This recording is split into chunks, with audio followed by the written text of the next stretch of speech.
प्यारे छात्रों, इस वीडियो में हम लेकर के आए हैं 7वीं कक्षा हेतु बाल महाभारत का एक अगला पाठ जिसका नाम है द्रोणाचार्य। आज हम आपको द्रोणाचार्य के बारे में बताएंगे। तो चलिए शुरू करते हैं द्रोणाचार्य पाठ को।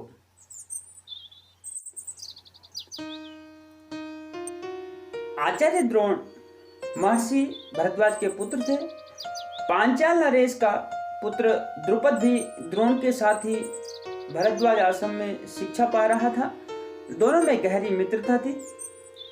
कभी कभी राजकुमार द्रुपद उत्साह में आकर द्रोण से यह कह जाता कि पांचाल देश का राजा बन जाने पर मैं आधा राज्य तुम्हें दे दूंगा।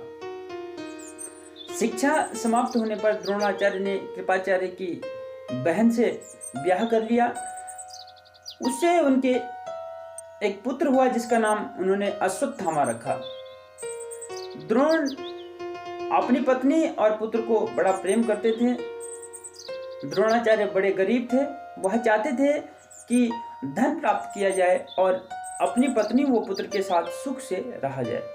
उन्हें खबर लगी कि परशुराम अपनी सारी संपत्ति गरीब ब्राह्मणों को बांट रहे हैं, तो भागे भागे उनके पास गए। लेकिन उनके पास पहुंचने तक परशुराम अपनी सारी संपत्ति वितरित कर चुके थे, बांट चुके थे और वन गमन की तैयारी कर रहे थे। द्रोण को देखकर परशुराम जी बोले, ब्राह्मण श्रेष्ठ, आपका स्वागत है, पर मेरे पास जो कुछ था वह मैं बांट चुका हूँ। अब यह मेरा शरीर और धनुर्विद्या ही है। बताइए मैं आपके लिए क्या कर सकता हूँ। तब द्रोणाचार्य ने उनसे सारे अस्त्रों के प्रयोग तथा रहस्य सिखाने की प्रार्थना की। परशुराम ने यह प्रार्थना स्वीकार कर ली और द्रोण को धनुर्विद्या की पूरी शिक्षा दी। कुछ समय बाद राजकुमार द्रुपद के पिता का देहावसान हो गया, उनकी मृत्यु हो गई और द्रुपद राजगद्दी पर बैठ गए। द्रोणाचार्य को जब द्रुपद के पांचाल देश की राजगद्दी पर बैठने की खबर लगी तो वह यह सुनकर बड़े खुश हुए, बड़े प्रसन्न हुए और राजा द्रुपद से मिलने पांचाल देश चले गए। उन्हें गुरु के आश्रम में द्रुपद की लड़कपन में की गई बातचीत याद थी। बचपन में की गई बातचीत याद थी कि मैं जब पांचाल देश का राजा बनूंगा तो आधा राज्य तुम्हें दे दूंगा। सोचा यदि आधा राज्य न भी देगा तो कम से कम कुछ धन तो जरूर देगा। यह आशा लेकर द्रोणाचार्य मित्र द्रुपद के पास पहुंचे और बोले, मित्र द्रुपद, मुझे पहचानते हो ना? मैं तुम्हारा बालपन का मित्र द्रोण हूँ। ऐश्वर्य के मद में मत हुए राजा द्रुपद को द्रोणाचार्य का आना बुरा लगा और द्रोण का अपने साथ मित्र का सा व्यवहार करना तो और भी अखरा लगा और भी बुरा लगा। क्योंकि राजा द्रुपद एक राजा बन चुके थे, उनको यह बुरा लगा कि एक गरीब व्यक्ति उनको अपना मित्र मान रहा है। वह द्रोण पर गुस्सा हो गया और बोला, ब्राह्मण, तुम्हारा यह व्यवहार सज्जनोचित नहीं है। मुझे मित्र कहकर पुकारने का तुम्हें साहस कैसे हुआ? सिंहासन पर बैठे हुए एक राजा के साथ एक दरिद्र प्रजाजन की मित्रता कभी संभव नहीं है। यह द्रुपद ने द्रोणाचार्य से कहा, तुम्हारी बुद्धि कितनी कच्ची है। बचपन में लाचारी के कारण हम दोनों को साथ रहना पड़ा, उसके आधार पर तुम द्रुपद से मित्रता का दावा करने लगे।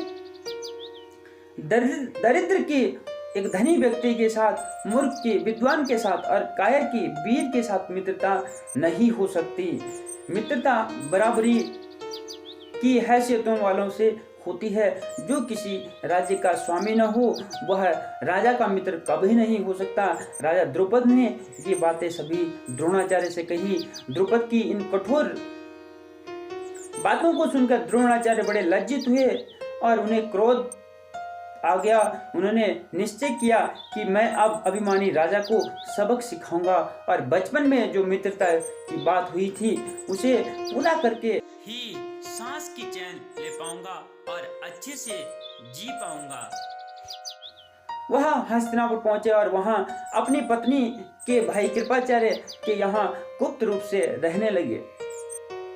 एक रोज की बात है, हस्तिनापुर के राजकुमार नगर से बाहर कहीं गेंद खेल रहे थे कि उतने में ही उन्होंने एक उनकी एक गेंद कुएं में जा गिरी।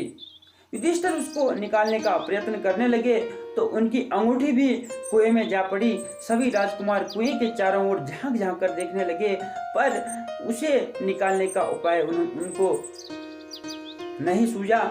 एक कृष्ण वर्ण का ब्राह्मण मुस्कुराता हुआ यह सब चुपचाप देख रहा था। राजकुमारों को उसका पता नहीं था। राजकुमारों को अचरज में डालता हुआ वह बोला, राजकुमारों बोलो, मैं गेंद निकाल दूं तो तुम मुझे क्या दोगे? तो राजकुमार कहते हैं, ब्राह्मण श्रेष्ठ, आप गेंद निकाल देंगे तो कृपाचार्य के घर आपकी बढ़िया दावत करेंगे। ऐसा राजकुमारों ने कहा। युधिष्ठिर ने ऐसा हंसते हुए कहा। तब द्रोणाचार्य ने पास में पड़ी हुई सीख उठा ली और उसे पानी में फेंका।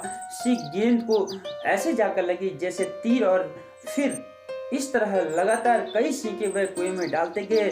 सीखें एक दूसरे के सिरे से चिपकती गई। जब आखिरी सीख का सिरा कुएं के बाहर तक पहुंच गया तो द्रोणाचार्य ने उसे पकड़कर खींच लिया और साथ ही उसकी सीख के साथ गेंद भी निकल आई।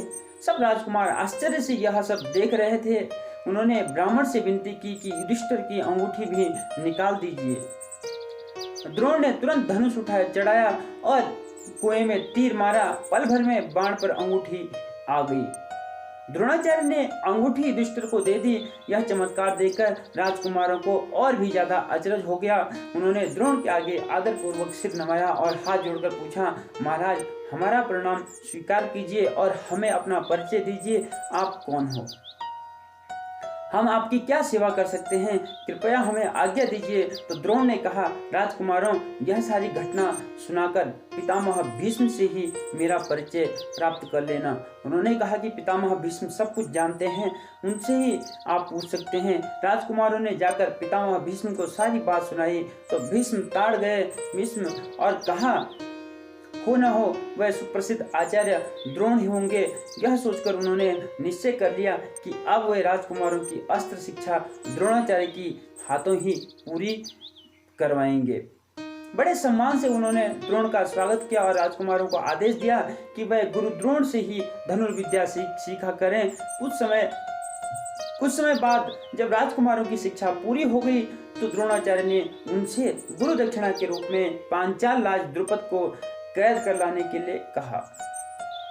क्योंकि द्रुपद और उनकी जो बचपन की मित्रता थी, उस द्रुपद ने उस मित्रता को नहीं निभाया, तो यहाँ द्रोणाचार्य ने उनको ये कहा कि आप पांचाल नरेश जो द्रुपद है उसको कैद करके ले आए। उनकी आज्ञानुसार पहले दुर्योधन और कर्ण ने द्रुपद के राज्य पर धावा बोल दिया, पर पराक्रमी द्रुपद के आगे वे ठहर नहीं सके, हार कर वापस आ गए। तब द्रोण ने अर्जुन को भेजा।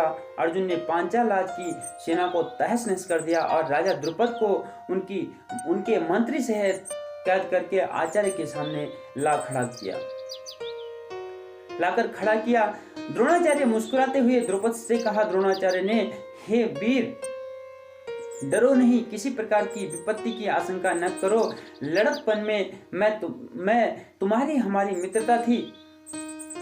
और हमारी मित्रता थी, साथ साथ खेले कूदे, उठे बैठे।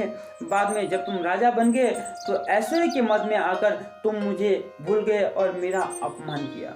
तुमने कहा था कि राजा ही राजा के साथ मित्रता कर सकता है, इसी कारण मुझे युद्ध करके तुम्हारा राज्य छीनना पड़ा।